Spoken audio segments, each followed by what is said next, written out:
जब ऊंचे पदों पे बैठे लोग कह देते हैं हिंदू हिंसक है, और अगर हिंदू हिंसक होता तो एक हिंदू सनातनी बेटी को इस सुरक्षा घेरे में अपने ही देश में अपनी आजादी गंवा के रहने की नौबत नहीं आती।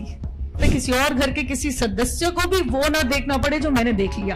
तुम कहो तो वाह वाह, मैं सत्य भी कह दूं तो सर तन से जुदा, ये मेरे देश में नहीं चलेगा। मेरा देश भारतीय संविधान से चलेगा, किसी मजहबी कानून या शरिया से नहीं। सनातनियों के लिए, हिंदुओं के लिए और कोई देश भी नहीं है, यह सत्य हम सबको भी पता है। जब ऊंचे पदों पे बैठे लोग कह देते हैं हिंदू हिंसक है,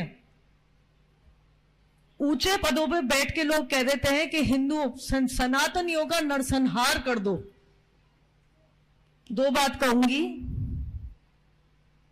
जो मैंने देखा है पिछले 2 साल में,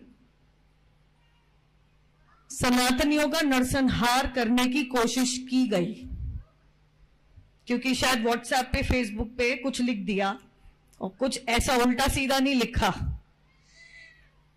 और अगर हिंदू हिंसक होता तो एक हिंदू सनातनी बेटी को इस सुरक्षा घेरे में अपने ही देश में अपनी आजादी गंवा के रहने की नौबत नहीं आती। यहां इस माहौल में मैं और कुछ नहीं कहूंगी, परंतु इतना जरूर कहूंगी कि एकत्रित हो जाइए।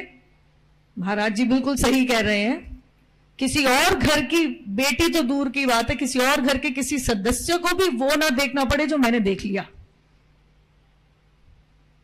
और जब तक मेरी सांस है, मैं आप सभी के घर की एक बेटी, बेटा, आप कुछ मान लीजिए, मैं उसी के लिए, आपके लिए खड़ी रहूंगी, अपनी आवाज उठाती रहूंगी।